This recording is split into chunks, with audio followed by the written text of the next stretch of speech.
దేన్ని గురించి నువ్వు ఆలోచిస్తున్నావో, ఏ ఒక్క సమస్య గురించి నువ్వు ఆ పరమాత్ముడిని నువ్వు ధ్యానిస్తున్నావో, అది సకల సంపదలు అవుతాయని ఆ పరమాత్ముడు నువ్వు ప్రార్థించు.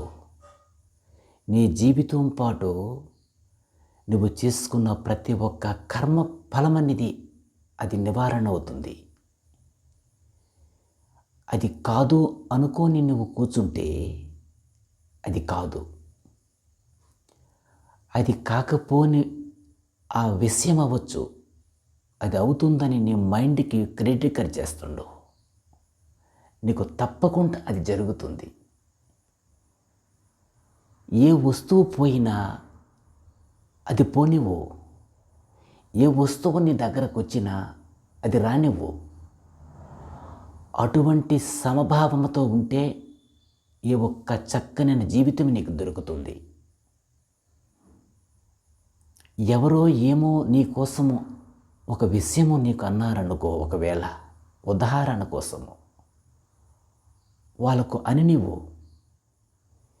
ఎవరో ఒక విషయంలో నీకు గౌరవించి నీకు మర్యాద, నువ్వు మంచివాడువు, నువ్వు చాలా తెలివైన వాడవని నీకు ఒక సమర్థించారనుకో, దాన్ని నువ్వు సంతోషించుకోవడమే ధర్మము.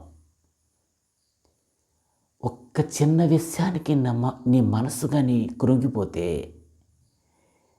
నువ్వు నడిచే ప్రయాణము నువ్వు అక్కడ ఆగిపోవడానికి నీ మైండ్ వివరిస్తుంటుంది.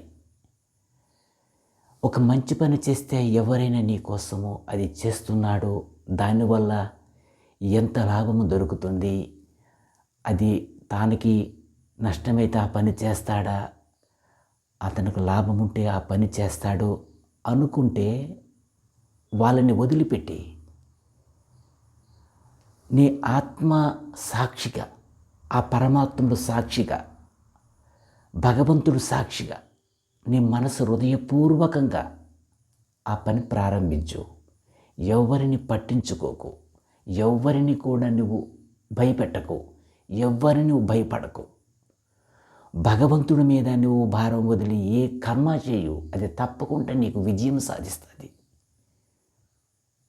భగవంతుడు ఉన్నాడని పూర్తి విశ్వాసంతో నీవు ఉంటే నీకు ఆ పని పూర్తవుతుంది. ఆ కర్మ ఆ పరమాత్ముని నడిపిస్తున్నాడు. 10 మంది నీకు విచ్చలివిడిగా నీకు ఏనెట్టి చూపించారనుకో, ఆ ఏని చూపించింది ఒక్క వేని నీకు చూపిస్తుంది, కానీ 4 వేలు తానుకు చూపిస్తున్నాయి. ఏ కర్మాని నువ్వు వదిలిపెట్టకు.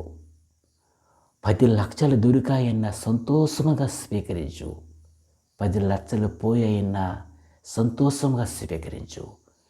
ప్రతి ఒక్క వస్తువు నాకే జరిగింది, నా మేలుకే జరిగింది అనుకోవడమే సనాతన ధర్మము. నీ మేలుకే జరిగింది.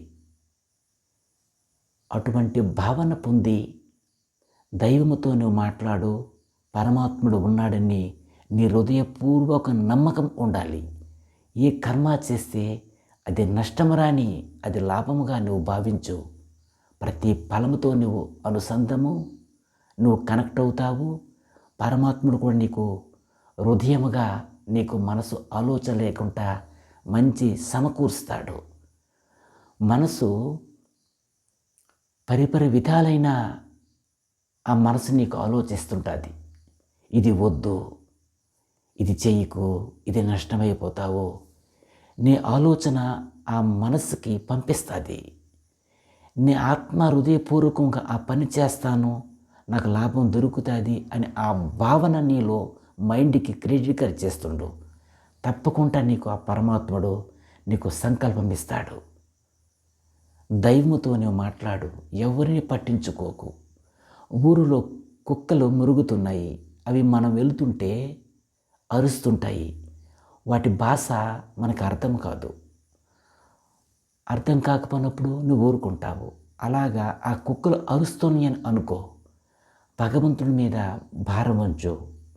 మీ పరమానంద స్వామి.